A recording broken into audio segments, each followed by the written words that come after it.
हाँ जी, साढ़े बच्चों का कोई सोचते नहीं पै, महंगाई बहुत वध गई है। नाज़रीन, ਅਸੀਂ ਇਸ ਵਕਤ ਝੁੱਗੀਆਂ 'ਚ ਮੌਜੂਦ ਹਾਂ, ਜਿੱਥੇ ਸਰਦੀ ਦੇ ਵਿੱਚ ਨਾ ਤੇ ਇਹਨਾਂ ਕੋਲ ਗੈਸ ਹੈ, ਨਾ ਪਾਣੀ ਹੈ, ਨਾ ਬਿਜਲੀ ਹੈ, ਨਾ ਲੱਕੜੀ, ਨਾ ਇਹਨਾਂ ਕੋਲ ਲੱਕੜੀ। ਆਪਣੀ ਜ਼ਿੰਦਗੀ ਦਾ ਗੁਜ਼ਰ ਔਕਾਤ ਕਿੱਦਾਂ ਕਰਦੇ ਨੇ, ਅਸੀਂ ਇਹਨਾਂ ਕੋਲ ਪੁੱਛਾਂਗੇ। ਜੀ ਅਸਲਾਮ ਵਾਲੇਕੁਮ। ਵਾਲੇਕੁਮ ਸਲਾਮ ਜੀ ਭਾਜੀ, ਨਾ ਤੁਹਾਡੇ ਕੋਲ ਗੈਸ ਹੈ, ਨਾ ਤੁਹਾਡੇ ਕੋਲ ਬਿਜਲੀ ਹੈ, ਜੀ ਸਰ। ਤੁਸੀਂ ਆਪਣੀ ਜ਼ਿੰਦਗੀ ਦਾ ਗੁਜ਼ਰ ਔਕਾਤ ਕਿੱਦਾਂ ਕਰਦੇ ਹੋ? ਸਰ ਬਾਹਰੋਂ ਸੜਕਾਂ ਤੋਂ ਛਾਪਾ ਛੁਪ ਇਕੱਠਾ ਕਰਕੇ ਇਹ ਬਾਰਬੂ ਲਈਦਾ, ਬੱਚਿਆਂ ਨੂੰ ਸੇਕ ਸੂਕ ਦੇਈਦਾ। ਲੱਕੜ ਕਿਹੜੀ ਸਸਤੀ ਹੈਗੀ, ਲੱਕੜ 40 ਰੁਪਏ ਕਿਲੋ ਹੋਈ ਹੈ, 1400-1500 ਮਣ ਲੱਕੜ ਮਿਲਦੀ, ਸਾਡੇ ਕੋਲ ਨਹੀਂ ਲਈ ਜਾਂਦੀ ਤੇ ਗੁਜ਼ਾਰਾ ਮਸੇ ਹੁੰਦਾ। ਬਾਲ ਵੇਖੋ ਸਾਡੇ ਬਾਲ ਰਾਲ ਕੇ ਹੋਏ ਪੈਣਾ, ਕਾਲੇ ਧੂਵੇਂ ਤੇ ਛਾਪਰ ਛੁਪ ਬਾਲੀ ਦਾ, ਟਾਕੀ ਟੂਕੀ ਬਾਲੀ ਦੀ ਨੂਰ। ਅਸੀਂ ਕੋਈ ਸਾਡੇ ਕੋਲ ਲੱਕੜ ਲਈ ਨਹੀਂ ਜਾਂਦੀ ਸਰ, ਲੱਕੜ ਲਈ ਜਾਂਦੀ ਤੇ ਮਹਿੰਗਾਈ ਬੜੀ ਸਾਡੇ ਕੋਲ। ਨਾ ਕੋ ਇੱਕ ਟਾਈਮ ਲੱਭਦੀ, ਇੱਕ ਟਾਈਮ ਲੱਭਦੀ ਕੋਣੀ, ਗੱਲ ਸਿੱਧੀ ਹੈਗੀ। ਨਹੀਂ, ਅਗਰ ਤੁਹਾਨੂੰ ਤੁਹਾਡਾ ਹਕੂਮਤ ਅੱਗੇ ਕੋਈ ਮੁਤਾਲਬਾ ਹੈ, ਅਗਰ ਤੁਹਾਨੂੰ ਹਕੂਮਤ ਰਹਿਣ ਨੂੰ ਘਰ ਦੇ ਦਿੰਦੀ ਹੈ ਜਾਂ ਤੁਸੀਂ ਉੱਥੇ ਰਹਿਣਾ ਪਸੰਦ ਕਰੋਗੇ? ਕਿ ਸਰ ਰਹਿਣਾ ਪਸੰਦ ਕਰਨਾ, ਸਾਡਾ ਕਾਰੋਬਾਰ ਹੋਵੇ ਤਾਂ ਅਸੀਂ ਰਹਿਣਾ ਪਸੰਦ ਕਰਾਂਗੇ। ਸਾਨੂੰ ਅੱਛੀ ਨੌਕਰੀ ਮਿਲ ਜਾਣ, ਸਾਡੇ ਬੱਚੇ ਨੂੰ ਤਲੀਮ ਹਾਸਲ ਹੋ ਜਾਵੇ, ਅਸੀਂ ਰਹਿਣਾ ਪਸੰਦ ਕਰ ਲਵਾਂਗੇ। ਕਿ ਤੁਸੀਂ ਚਾਹੁੰਦੇ ਹੋ ਕਿ ਲੋਕਾਂ ਦੀ ਤਰ੍ਹਾਂ, ਆਮ ਆਵਾਮ ਦੀ ਤਰ੍ਹਾਂ ਤੁਸੀਂ ਵੀ ਆਪਣੇ ਬੱਚਿਆਂ ਨੂੰ ਪੜ੍ਹਾਓ? ਜੀ ਹਾਂ, ਚਾਹੁੰਦੇ ਹਾਂ ਜੀ। ਕਿਉਂ ਨਹੀਂ ਚਾਹੁੰਦੇ? ਸਾਡੇ ਬੱਚੇ ਪੜ੍ਹਨ, ਅਗਾਂਹ ਵਧਣ, ਸਾਡਾ ਨਾਂ ਰੋਸ਼ਨ ਹੋਵੇ, ਤਲੀਮ ਕਰਨ, ਹਾਸਲ ਕਰਨ, ਦੁਨੀਆਦਾਰੀ ਦੀ ਗੱਲ ਸੁਣਨ, ਵੇਖਣ, ਕਰਨ, ਕਰਾਵਣ, ਸੁਣਨ, ਸਭ ਕੁਝ ਹੋਣਾ ਚਾਹੁੰਦੇ ਹਾਂ। ਕਿ ਹੁਣ ਸਰ ਮਜਬੂਰੀ ਹੈਗੀ, ਹੁਣ ਮਜਬੂਰੀ ਹੈਗੀ, ਨਹੀਂ ਲਾਜ਼ਮ ਤੁਸੀਂ ਲੱਗਦੇ ਪਏ। ਤੁਸੀਂ ਇਹਨਾਂ ਕਾਗਜ਼ਾਤ ਤੋਂ ਇਲਾਵਾ ਕੋਈ ਹੋਰ ਵੀ ਕਾਰੋਬਾਰ ਕਰ ਸਕਦੇ ਹੋ ਜਿਹਦੇ 'ਚ ਅੱਛਾ ਰੋਜ਼ਗਾਰ ਮਿਲ ਸਕਦਾ ਹੈ? ਸਰ ਜੀ ਉਹ ਵੇਖੋ ਜੀ, 1800 ਰੁਪਏ ਦਿਹਾੜੀ ਦਿੰਦੇ ਨੇ, 8 ਵਜੇ ਜਾਣਾ, ਸ਼ਾਮੀ ਨੂੰ 5 ਵਜੇ ਛੱਡਣਾ ਹੈ। ਉਹ ਇੱਕ ਦਿਹਾੜੀ ਲਾ ਕੇ 2 ਲਾ ਕੇ ਉਸ ਤੋਂ ਪੱਕੇ ਲੈ ਕਰੋ, ਕੰਮ ਨਹੀਂ ਹੁੰਦਾ।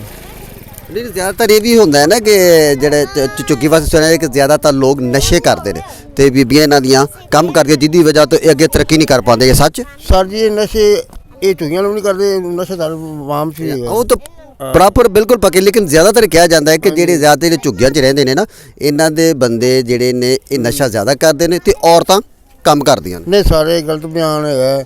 ਉਹ ਨਸ਼ਾ ਕਰਨ ਦਾ ਬਾਲਾਂ ਨੂੰ ਖਵਾਉਣ ਕੀ ਕਰੇ, ਕੰਮ ਹੀ ਹੋਣਾ। ਚਾਹੇ ਨਸ਼ਾ ਕਰਨ ਜਾਂ ਬੱਚਿਆਂ ਨੂੰ ਖਵਾ ਲਵਾਉਣ, ਇਹ ਗਲਤ ਬਿਆਨ ਹੈਗਾ। ਔਰ ਉਹ ਬੀਬੀ ਵੀ ਕੰਮ ਕਰਨ ਜਾਂਦੀ, ਕੀ ਜਾਂਦੀਆਂ ਨੇ, ਕੀ ਜਾਂਦੇ ਰਹਿੰਦੇ ਨੇ, ਤੋ ਗੁਜ਼ਾਰਾ ਹੀ ਹੁੰਦਾ ਹੈ। ਜੀ ਨਾਜ਼ਰੀਨ, ਤੁਸੀਂ ਭਾਈ ਦੀ ਗੱਲ ਸੁਣੀ ਕਿ ਅਗਰ ਸਾਨੂੰ ਵੀ ਅੱਛੀਆਂ ਸਹੂਲਤਾਂ ਮਿਲਣ, ਸਾਡਾ ਵੀ ਦਿਲ ਕਰਦਾ ਹੈ ਕਿ ਅਸੀਂ ਗੈਸ ਬਾਲੀਏ, ਅੱਛੀ ਰੋਟੀ ਖਾਈਏ, ਅੱਛੇ ਕੱਪੜੇ ਪਾਈਏ। ਸਾਡੇ ਬਾਲਾਂ ਦਾ ਜਿਹੜਾ ਹਾਲ ਹੈ, ਇਹਨਾਂ ਦੇ ਮੂੰਹ ਸਿਰ ਕਾਲੇ ਹੋਏ ਨੇ, ਯਾਨੀ ਕਿ ਧੂਏ ਦੇ ਨਾਲ। ਹਾਂਜੀ। ਤੇ ਸਾਨੂੰ ਅਗਰ ਹਕੂਮਤ ਅੱਛੀ ਰੋਜ਼ਗਾਰ ਫਰਾਹਮ ਕਰਦੀ ਤਾਂ ਅਸੀਂ ਜ਼ਰੂਰ ਝੁੱਗੀਆਂ ਦੀ ਇਹ ਜ਼ਿੰਦਗੀ ਛੱਡ ਕੇ ਅੱਛੀ ਜ਼ਿੰਦਗੀ ਗੁਜ਼ਾਰਨਾ ਚਾਹੀਦਾ। ਜੀ ਨਾਲ ਦੂਸਰੇ ਭਾਈ ਨੇ। ਜੀ ਅਸਲਾਮ ਵਾਲੇਕੁਮ। ਜੀ ਵਾਲੇਕੁਮ ਸਲਾਮ। ਤੁਸੀਂ ਭਾਜੀ ਇੱਥੇ ਰਹਿੰਦੇ ਹੋ? ਜੀ। ਅੱਛਾ, ਕਿ ਤੁਸੀਂ ਕੰਮ ਕਰਦੇ ਹੋ? ਅਸੀਂ ਕੁਰਾਨੇ ਪਾਕ ਦੀ ਸੇਲਮੈਨੀ ਕਰੀ ਦੀ ਤੇ ਇਹ ਨਾਲ ਹੀ ਨਜ਼ਦੀਕ ਇੱਥੇ ਮੋਟਰਸਾਈਕਲ ਰੱਖੀ ਹੋਈ ਹੈ, ਇਹਨਾਂ ਦੇ ਕੋਲ ਹੀ ਰਹੀਦਾ। ਅੱਛਾ ਅੱਛਾ। ਤੇ ਬਾਕੀ ਨਿਜ਼ਾਮ ਐਸਾ ਹੀ ਹੈ, ख़राब है। ਜੇ ਅਗਰ ਹਕੂਮਤ ਨਜ਼ਰ ਨਵਾਈ ਕਰੇ ਤਾਂ ਇਨਸ਼ਾਅੱਲਾ ਇਹ ਸੁਧਰ ਸਕਦੇ ਨੇ, ਬੱਚੇ ਤਾਲੀਮ ਹਾਸਲ ਕਰ ਸਕਦੇ ਨੇ ਤੇ ਇਹਨਾਂ ਦਾ ਰਹਿਨਮਾਈ ਹੋ ਜਾਏਗੀ ਤੇ ਸਾਰਾ ਨਿਜ਼ਾਮ ਸੈੱਟ ਹੋ ਜਾਏਗਾ।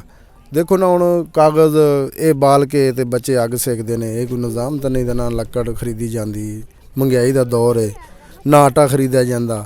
ਬੜਾ ਜਿਹੜਾ ਕਿ ਮੁਸ਼ਕਿਲਾਤ ਨਾਲ ਸਾਹਮਣਾ ਕਰ ਰਹੇ ਨੇ, ਕਿਉਂਕਿ ਮਹਿੰਗਾਈ ਇਤਨੀ ਕੁ ਹੈ, ਪੂਰਾ ਨਹੀਂ ਲੈ ਸਕਦੇ। ਇਸ ਵਾਸਤੇ ਕਿਉਂਕਿ ਅਗਰ ਚਾਹੇ ਤਾਂ ਹਕੂਮਤ ਇਹਨਾਂ ਨੂੰ ਰਹਿਨਮਾਈ ਕਰ ਸਕਦੀ ਹੈ, ਤਾਮਨ ਕਰ ਸਕਦੀ ਹੈ, ਸਾਰਾ ਨਿਜ਼ਾਮ ਸੰਭਾਲ ਸਕਦੀ ਹੈ, ਬੱਚੇ ਤਾਲੀਮ ਹਾਸਲ ਕਰ ਸਕਦੇ ਨੇ, ਸਾਰਾ ਨਿਜ਼ਾਮ ਸੈੱਟ ਹੋ ਸਕਦਾ ਹੈ। ਤੇ ਮਿਹਰਬਾਨੀ ਹੋਵੇਗੀ ਪਾਕਿਸਤਾਨ ਹਕੂਮਤ ਅੱਗੇ ਇਹੋ ਹੀ ਰਿਕੁਐਸਟ ਹੈ, ਇਹੋ ਹੀ ਗੁਜ਼ਾਰਿਸ਼ ਹੈ ਕਿ ਇਹਨਾਂ ਨਾਲ ਤਾਮਨ ਕੀਤਾ ਜਾਵੇ, ਇਹਨਾਂ 'ਤੇ ਮਿਹਰਬਾਨੀ ਕੀਤੀ ਜਾਵੇ, ਬੱਚਿਆਂ ਨੂੰ ਤਾਲੀਮ ਹੋ ਜਾਵੇ। ਇਹ ਬੜੀ ਮਿਹਰਬਾਨੀ ਹੋਵੇਗੀ। ਜੇ ਅਗਰ ਇਹ ਨਜ਼ਰ ਨਵਾਈ ਕਰਨ ਤਾਂ ਗਰੀਬਾਂ 'ਤੇ ਕਰਨਗੇ ਤੇ ਚਲੋ ਦੁਆਵਾਂ ਦੇਣਗੇ। ਵੇਖੋ ਨਾ, ਹਰ ਪਾਸੇ ਨਿਜ਼ਾਮ ख़राब ਹੋਇਆ ਹੈ। ਬੱਚੇ ਜਿਹੜੇ ਕਿ ਨਾ ਸੁਧਰ ਸਕਦੇ, ਨਾ ਤਾਲੀਮ ਹਾਸਲ ਕਰ ਸਕਦੇ। ਇਹਦੀ ਵਜ੍ਹਾ ਤੋਂ ਸਾਰਾ ਨਿਜ਼ਾਮ ख़राब ਹੈ। ਮੱਛਰ ਹੈ, ਗੰਦ ਹੈ, ਹਰ ਚੀਜ਼ ਇੱਥੇ ਮੁਹੱਈਆ ਹੈ, ਮੌਜੂਦ ਹੈ। ਇਸ ਵਾਸਤੇ ਕਿ ਸਾਡੀ ਫਿਰ ਵੀ ਰਿਕੁਐਸਟ ਹੈ ਪਾਕਿस्तान हुकूमत से कि इन्हां नाल तावन किया जाए। मेहरबानी। दूसरी ज़िंदगी गुजारना पसंद करोगे? बिल्कुल जी। तुसी माशाअल्लाह जवान हो, खूबसूरत हो, तुसी अच्छी जगह ते नौकरी करके तुसी किराए दा मकान लैके भी रह सकते हो। जरूरी है असीं गंदगी च रहना? जे इन्नी गुंजाइश होंदी अगर इहो जी जगह ते रहने वास्ते, जे साडे कोल मसलन कि इन्ना कुछ हुंदा तां असीं लाजमी इहो जी जगह ते रहना सी, किते होर जगह ते मकान दा कोई सिलसिला बनांदे, किते रहिंदे। इन्नी गुंजाइश नहीं है, तां ते इहो जी झोपड़ियां ला के असीं बैठे हैं जी। ਨਹੀਂ ਇਹਨਾਂ ਝੌਂਪੜੀਆਂ ਤੇ ਮਸਲਨ ਜਿਹੜੇ ਲੋਕ ਹੋਰ ਵੀ ਤੇ ਗਰੀਬ ਲੋਕ ਹੈ ਨੇ ਲੇਕਿਨ ਉਹ ਕੋਠੀਆਂ 'ਚ ਆਪਣਾ ਰਹਿ ਕੇ ਗੁਜ਼ਰ ਔਕਾਤ ਕਰ ਰਹੇ ਨੇ, ਆਪਣੇ ਬੱਚੇ ਵੀ ਪਾਲ ਰਹੇ ਨੇ, ਪੜ੍ਹਾ ਵੀ ਰਹੇ ਨੇ, ਲੇਕਿਨ ਇੱਥੇ ਗੰਦਗੀ ਦੇ ਗਲਾਜ਼ਤ ਦੇ ਢੇਰ ਨੇ, ਪੈਰੋਂ ਛੋਟੇ ਛੋਟੇ ਬੱਚੇ ਨੇ ਇਹ ਜਿਹੜੇ ਨਜ਼ਰ ਆ ਰਹੇ ਨੇ। ਇਹ ਬਾਈ ਜ਼ਰਾ ਦਿਖਾਣਾ, ਇਹ ਦਿਖਾਣਾ, ਇਹ ਕਿਹਦੇ ਪੈਰਾਂ ਤੇ, ਇਹ ਪੈਰੋਂ ਜਿੰਨੇ ਵੀ ਬੱਚੇ ਨੇ ਤੁਹਾਨੂੰ ਨਜ਼ਰ ਆ ਰਹੇ ਨੇ ਪੈਰਾਂ ਤੋਂ ਨੰਗੇ ਨੇ, ਨਾ ਤਾਂ ਕੋਈ ਗਲ 'ਚ ਕੋਈ ਅੱਛਾ ਕੱਪੜਾ ਹੈ, ਨਾ ਕੋਈ ਸਹੂਲਤ ਹੈ, ਮੱਛਰ ਹੈ, ਨਾ ਬਿਜਲੀ ਹੈ, ਨਾ ਗੈਸ ਹੈ। ਤੁਸੀਂ ਇਹ ਸਭ ਕੁਝ ਇਸ ਤਰ੍ਹਾਂ ਰਹਿਣਾ ਅੱਜ ਕੱਲ੍ਹ ਦੇ ਦੌਰ 'ਚ ਕਿਹੜਾ ਮੁਸ਼ਕਿਲ ਹੈ ਤੇ ਕਿਸ ਤਰ੍ਹਾਂ ਰਹਿ ਰਹੇ ਹੋ?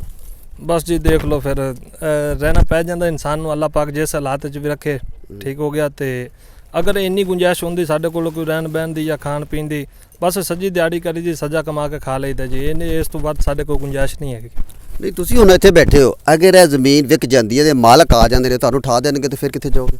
ਫਿਰ ਕਿਤੇ ਹੋਰ ਚਲੇ ਜਾਾਂਗੇ, ਕਿਤੇ ਹੋਰ ਕੋਈ ਜ਼ਮੀਨ ਦੇਖ ਲਾਂਗੇ, ਹੋਰ ਕਿਤੇ ਜਾ ਕੇ ਬਹਿ ਜਾਾਂਗੇ ਜੀ।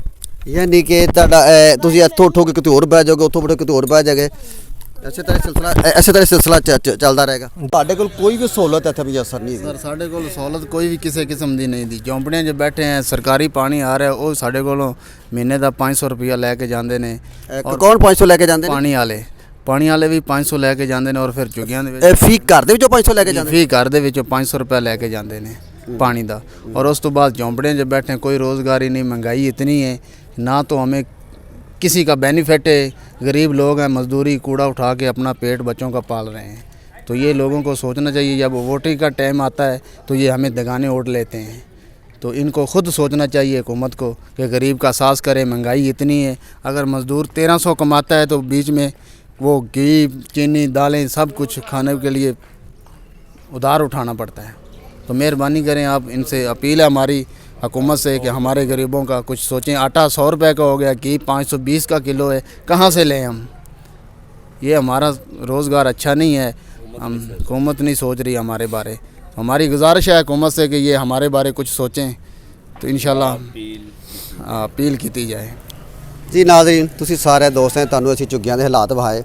इन्हां सारे दोस्तां दी अपील है आला कौम अगे कि साडे लिए जिहड़ा कोई अच्छा रोज़गार मुहैया किया जाए और छत मुहैया की जाए।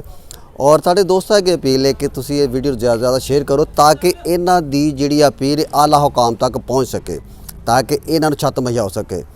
हुण नहीं खान ओहदी टीम नूं इजाज़त दिओ। अल्लाह हाफिज़।